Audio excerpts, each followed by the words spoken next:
دوای چارەکە سەدەیەک لە حکومڕانی کوردی زیاتر لە 50 گوندی دەشتی هێرتی سەربەناحیەی سیدەکان لە خزمەتگوزاریە سەرەتاییەکانی وەکو نەخۆشخانە و قوتابخانە و مزگەوت و ڕێگاوبان بێبەشن. دانیشتوانی ئەو گوندانەش لە ژیانێکی ناخۆش ژیان دەگوزارێنن. ئەمە وەکو خەڵکی دانیشتووی دەشتەهێتن منتیقەی سیدەکانە سەر ناحیەی سیدەکان زیاتر لە 53 گوندن. هیچ خزمەتگوزاری نیە لە ڕووی مەکتەب و لە ڕووی جادە و جادە بەخۆ بێنن زستانە لێرەوە ئێستا باراندەی لە سارە دەبلەکسری هیچ سارێتی ناڕوات لە ئێرە ناگاتە ئێرە نخۆش هەبی هەتا گەینە سیدەکە وەزعی شوڕەبی.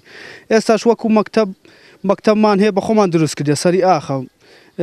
ڕاستە حکومەت لە قەیرانی دارایە بەسەوە زیاتر لە 20 ساڵە ئەو منتیقەی دەشتەهێتێ پشتگوێ خرا چەندەها شۆڕەش لەو منتیقەی دەست پێ کردێ وەکو داستانی خواکوڕێک بەخۆ لە حکومەت نمونەیە لە حکومەتێ. ینی هەتا ئێستا هیچ ئاوڕێکە لە منتیقەی برادۆس نەدایتەوە وەکو پێویست. ئێستا تەلەبامان هەیە سەفی 6 دەبی لە مارێ دانیشی لێرەش دانیشی کاکە هیچ زراعەتێک نییە لەو منتیقەیە چونکە ئاومان نییە. وەڵا نەخۆشێک دەگە بینە سیدەکانانی بە نزاریە هەتا هەنجش نەخۆشێکە وەڵای زۆر دوورە بەرەوە نیو سەعات زیاترە چێشێت تا نزاری لەو سیدەکە سەعاتێکیش بەرێ وەڵا بنما هەندە دوورەمان ناچین ناخوێنین ماگای مەکتەب نێزیک نەبی مەسروفی پێ. ئێمە وەکو دانیشتوانی گوندی خەریفان هیچ وەکو پێویست خزمەتگوزاری بۆ گوندەکەمان نەکراوە.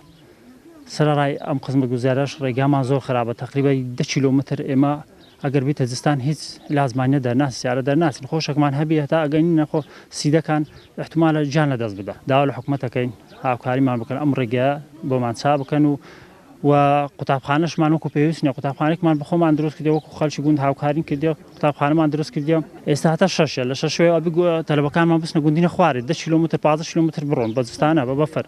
ناحیەی سیدەکان لە ڕووی جوگرافیەوە با گەورەترین ناحیەی عێراق دادەنرێت و 250 گوند لە خۆی دەگرێت 100 گوندی بەهۆی نالەباری ئەمنیەوە ئاوادان نەکراوەتەوە. بەڕێوەبەری ناحیەکەش پێی وایە ئەو بودجەی کە تەرخان دەکرێت ساڵانە بۆ خزمەتگوزاری ناحیەکە بەهۆی فراوانی جوگرافیەوە بەبەرچاوەوە نییە.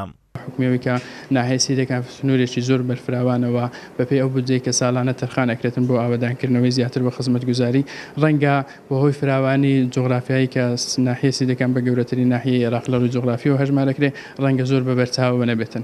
ئەم گوندانەی دەڤەری برادۆس سەرەڕای ئەوەی کەوا لە سەنتارەکانی شارەوە دوورن بەڵام وەکو خۆیان باسی لێوە دەکەن خزمەتگوزاریە سەرەتاییەکانیان لە چەند ساڵی ڕابردووەوە بۆیان جێبەجێ نەکراوە.